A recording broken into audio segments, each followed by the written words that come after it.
No, but it does help to have people, like, to have friends that you admire in not just like who they are as a person, but what they can show you that they do. Like, I think it humbles the shit out of you too. When you think you're, hot shit, and then you're around people that are far more successful or on your level or whatever, like, it keeps you grounded and like be grateful for what you have, but you're not the shit. Like, relax. Yeah. Mm-hmm. Yeah, I loved working out with the different people that have come in here over the years, whether it's like Jay Cutler or Stan Efferding or Eric Spoto. Actually, I remember Eric Spoto saying, like, you're the only guy that ever benched with me. And I was like, I didn't really bench with you. You just killed me.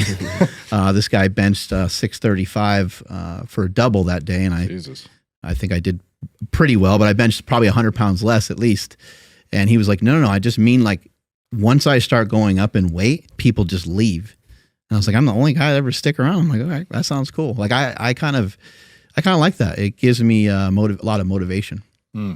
What do you think is something, kind of, we'll end the podcast here, but what do you think is something that someone can do and or take that can help with motivation? Because it does seem like testosterone can sometimes help. And again, that might be if someone's in a place where their testosterone is low to begin with. What are some kind of things that you've noticed over the years that could help, I guess, just get someone started? Because I see a lot of people are kind of hurting. Depressed, anxious, and in my opinion, I would love to see them just move, but, like, how do we get them in motion? Yeah. As far as testosterone, like, Huberman has a good quote. It's testosterone makes effort feel good. I think that's definitely a relevant and applicable statement for that. If you were deficient, it's worthwhile to address it for sure and see if there's any clinical deficiency. I don't want to go too down the rabbit hole. Like, ultimately, the foundational backbones of, good sleep, diet, etc., like, everyone already knows that.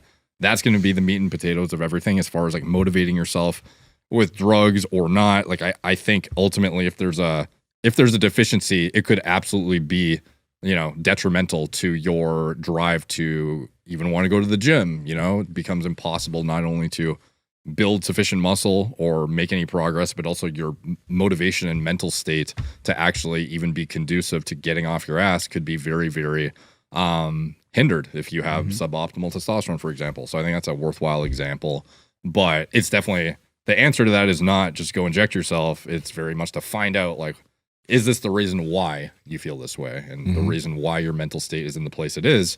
And do you have all your other bases covered? But for me, like, motivation wise, we just talked about surrounding yourself with like-minded individuals, people who strive to either emulate what they're doing or, keep up in some way because you like competition. I think motivation is grounded in competition to some extent. Like, even among friends, I like to be competitive and kind of, be up to snuff with what they're doing. You very much feel compelled to push yourself harder when you're around people that also push themselves. So for me, the biggest motivating factor and, like, what underpins a lot of what I do is seeing other people in my space killing it and me wanting to, be in that, I don't know, like, feel like I'm actually doing myself justice and kind of, like, meeting my potential. Power Project fam, this episode is brought to you by Vivo Barefoot Shoes. We've been wearing these shoes for almost a year now. They're flexible. They have a wide toe box. They allow your feet to get connected to the ground, and they will make your feet stronger, and they don't look like shit like a lot of these other barefoot shoes. Andrew, how can they get them? For the best barefoot shoes on the planet, and they also look really, really good, head over to vivobarefoot.com/powerproject. At checkout, enter promo code PowerProject20 to save 20% off. Again, vivobarefoot.com/powerproject, promo code PowerProject20 to save 20% off. Links to them down in the description as well as the podcast show notes. Let's go ahead and get back to this podcast. Let me quickly add to that, because I remember what you said there. We were talking about surrounding yourself with people, right? And when Mark invited me to the gym, right? At the gym I was training at before, I was like the strongest guy in that gym. It wasn't like a community-based gym either. I was at a 24 and then this other gym, Olympus Sports Coliseum, where there were a few other powerlifters, but I was the strongest guy there. And I wasn't really getting that much stronger, that much faster. But when I came to super training in 2015, I wasn't the strongest guy in the gym. I was actually I wasn't that great. And because I had guys like this guy that used to be here, Marcus, I had Mike Farr here, other guys were like helping me and helping me with my technique, helping me pick things out. Mark was also.